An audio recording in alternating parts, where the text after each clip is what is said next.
Welcome back to World Crisis Radio, going through our review of the primaries. The good news comes from the District of Columbia, right? We had primaries in D.C., in Maryland, in Delaware, a couple of other places. Adrian Fenty defeated. This is one of the most positive signs that Obama can be dumped.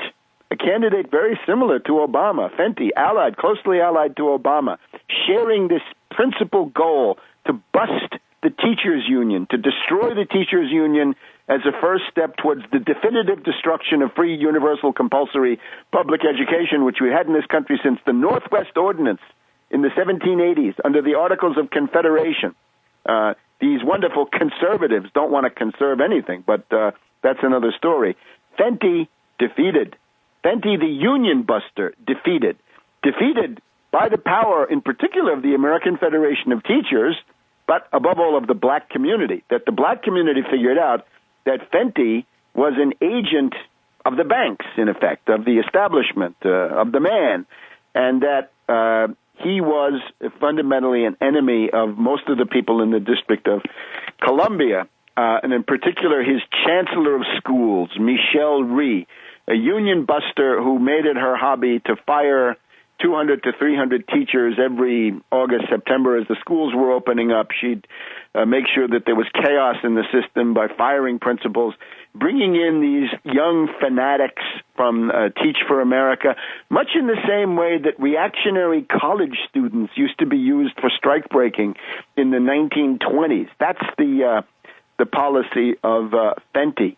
He was defeated by Vincent Gray, and the lineup was simply this, that the white population of the district, unfortunately, austerity fiends, I guess, voted for Fenty, and they lost because the black population voted for Gray. So this is progress.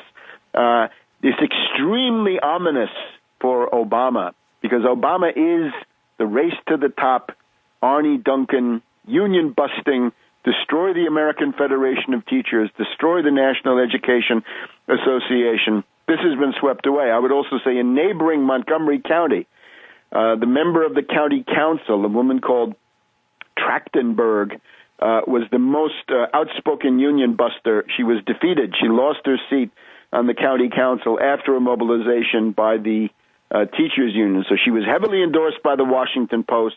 The teachers union got her thrown out. And this is tantamount. In both of these places, the Democratic nomination is, of course, tantamount to election. So there are some positive tendencies in terms of getting the agents of finance capital booted out at the various levels of government. And I think that with Fenty going down to Vincent Gray, the handwriting is now on the wall for Obama. Now, let's actually switch over to that. Obama in crisis. Now, he's going to try to save himself by saying, oh, look, as I see him on television right now, I'm nominating Elizabeth Warren to be my advisor. Yeah, too little, too late. Also, he hasn't got the guts to actually make her the head of this new financial protection agency, where she might have some effect. He's afraid to do that. He won't fight. Fighting and this guy have nothing in common. We have the new book by Charles Gasparino, formerly of CNBC, now Fox Business News, bought and paid for. And here we interestingly find all this stuff about Obama's Faustian pact with Wall Street. I would say really he'd been a Wall Street puppet for decades and decades before we ever got to this. But that's the new book by Gasparino, that we get all kinds of interesting things. Unholy alliance of Obama with Wall Street. Let's just give a little bit of the flavor of this. A secret meeting, June 2007, secret meeting in a private dining room, Johnny's Half Shell Restaurant in Washington, D.C. Dick Fuld of Lehman Brothers, Greg Fleming, number 2 of Merrill Lynch, Larry Fink of BlackRock, his name is his program, Volcker was there, Goldman Sachs, Gary Cohn, Bear Stearns, mortgage-backed whiz Warren Spector. Obama turned on the charm, got money from Blankfein, got money from all of these characters, from Blackstone, from J.P. Morgan Chase, Jamie Dimon. Jamie Dimon, now the shadow Treasury Secretary. You get the idea. Obama is a Wall Street puppet. We knew this here in January of 2008. It's actually 18 months ago. It's getting to be more. What are the tea leaves? Michelle Obama apparently has told Madame Sarkozy-Bruni, or Bruni-Sarkozy, whatever it is, the First Lady of France, the consort of this awful Sarkozy, that life in the White House is hell on earth. She doesn't like it. Does this mean Obama will quit? Let's look further. Dan Dorfman, long-term veteran Wall Street columnist, writing in the Huffington Post, Wall Street thinks that Obama will not run for re-election and that he can't be re-elected in any case, and that's another reason why he won't run. We've also got the Frankfurter Allgemeine Zeitung, right, the leading conservative paper in Germany, that Obama's ratings are down, Hillary is up. Rich contributors are coming forward to tell Hillary that she has to run against Obama in 2012, challenge him directly in the same way that Teddy Kennedy challenged Carter, or that at least Hillary Clinton has got to be vice president and maybe take over, push Obama to the sidelines because of his ineptitude. Anyway, you see what the problem is. The problem for the Democrats is if they want to survive, they've got to lead the mass rage against Wall Street. But since they can't do that because of Obama's ineptitude, we've had this situation where it doesn't work, and therefore the Tea Party can come in and channel the mass rage against government and indeed against Obama. And ultimately, this is what we've got. In the press this week, we had a very interesting thing about there's a new program coming on CNN with Eliot Spitzer. Now, this guy is obviously interesting because of what happened to him, his role in fighting Wall Street, and all the rest of it.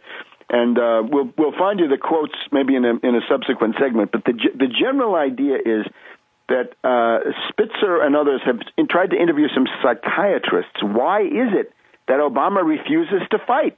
He won't fight. He's all this bipartisan garbage. How can you be bipartisan with O'Donnell? O'Donnell will never be bipartisan in the world, and nor will Engel or this Miller, Joe Miller, funny jokes by Joe Miller up in Alaska. The idea is that Obama he's a coward by nature, and the way they express this, that he's so afraid of confrontation that he has to always try to avoid it. He goes for compromises even when it's absolutely impossible. So what we're left with is this interesting question. There seems to be a growing series of straws in the wind that Obama won't even run. Is it possible? This would be the greatest boon. No matter who the other replacement for him might be, this would be a step forward. You get rid of Obama, you break the spell, you end the Obama mania, you remove this amazing red flag that he shows to 30% or so of the U.S. population. Just remove this guy who wants to make everything about himself, an egomaniac and narcissist, and get a normal pal so that you could get back to something more reasonable. Of course, then you'd want to fight for a program. So these things are possible. Now, also this past week, Glenn Beck, he's endorsed this guy, John Huntsman. That's his ego ideal. John Huntsman, and he did these plastic egg containers. He did the styrofoam containers for McDonald's and other, got very, very rich with this, got his son as a governor and now ambassador to China. The guy's reactionary, okay? So John Huntsman, the elder reactionary, is the ego ideal of Beck. This usually means that Beck is getting money from these characters. Beck this week did two things. He wants to muzzle his own dupes. He says, now you guys, from now on, right, you've been having fun by making your own signs. You can't make your own signs anymore because you go off message. Can't say what you think, and you can't wear your Statue of Liberty costumes because you look too crazy and kooky, and we don't want that. And then he also added, fat people should die. This is not a good populist program. I'd go to any Walmart or Kmart, and you'll see a lot of obese people. Beck thinks they should die. Is it true that is the Republican health care program, that overweight people should die? We'll be back in a minute.